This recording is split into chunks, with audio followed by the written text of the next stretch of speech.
இரையச்சத்தோடு வாழ்ந்தாங்களோ அவங்க என்ன செஞ்சுக்க மாட்டாங்க, என்ன நடந்தாலும் என்ன நிலை வந்தாலும் அல்லாஹுவை தவிர அவனை தஜ்ஜாலை என்ன செஞ்சுக்க மாட்டாங்க, அவர்கள் ஏற்றுக்கொள்ள மாட்டார்கள். இறுதியாக ஈசா நபியை கொண்டு தஜ்ஜால் அழிக்கப்படுவான் என்பதாக அந்த வரலாறு முடிக்கப்படுகிறது. அந்த சம்பவங்கள் அந்த அந்த நிகழ்வுகள் சொல்லப்படுகிறது. இப்ப கனிமிக்க சகோதரர்களே, மறுமை நாளையில் அந்த உலகத்தினுடைய அந்த அழிவு நாளையிலையும் சரி மறுமை நாளையிலையும் சரி அல்லாஹ் யாரை முற்படுத்துவான் அப்படின்னு சொன்னா இரையச்சவாதிகளை தான் அல்லாஹ் முற்படுத்துறான்.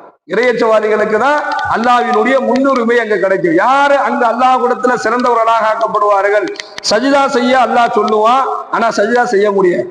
இப்ப இங்க நம்ம சஜிதா செய்யறோம்ல, நம்ம நினைச்சா என்ன செய்யறோம், தொழுகையில சஜிதா செய்யலாம், தொழுகை இல்லாமல் நம்ம துவா கேட்கும் பொழுது சஜிதாவோட துவா கேட்கலாம். நம்ம இங்க சஜிதா செய்யறோமே, அங்க அல்லாஹ் சஜிதா செய்ய சொல்லுவான், எல்லாம் சஜிதா செய்யுங்க அப்படின்னு சொல்லி சொல்லுவான். எல்லாருனாலையும் அந்த சஜிதாவை என்ன செய்ய முடியாது, செஞ்சிட முடியாது. சஜிதா செய்ய சொல்லப்படும் ஆனால் முடியாது, ருக்கு செய்ய சொல்லப்படும் ஆனால் முடியாது.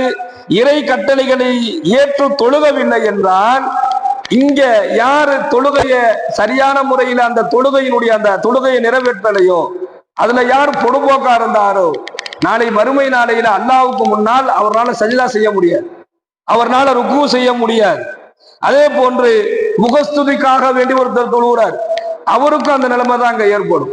பெருமைக்காண்டி ஒருத்தர் இங்க வந்து தொழுகிறார், அவருக்கு அந்த நிலைமை தான் ஏற்படும். பதவிக்காண்டி ஒருத்தர் வந்து தொழுகிறார், நம்ம தொழுவ போனா பள்ளிவாசல்ல பதவி கொடுப்பாங்கன்னு தொழுகிற ஆள்லாம் இருக்கு. நம்ம அதிகமா தொழுவ போனோம்னா எப்படியாவது நமக்கு பள்ளிவாசல்ல ஒரு முத்தவள்ளி தலைவரை ஆக்கி விட்டுருவாங்க, அதுக்காக வேண்டி நம்ம தொழுவ போலாம்னா தொழுவ வரக்கூடிய ஆட்கள்லாம் பார்க்கிறோம்.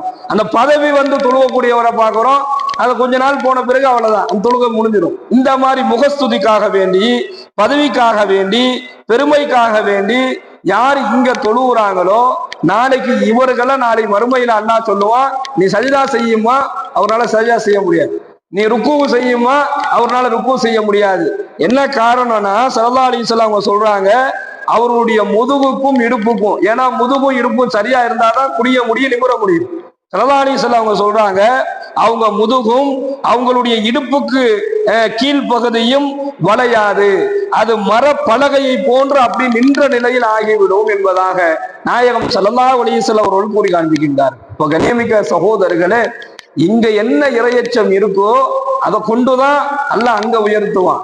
அப்போ தொழுகையில இங்க யாருக்கு இரையச்சத்தோடு அவர் தொழுகையை நிறைவேற்றினாரோ அந்த தொழுகையில பெருமை இல்லை, வேற எந்த காரணமுமே கிடையாது, பெருமை இல்லாத வேற எந்த காரணமும் கிடையாது.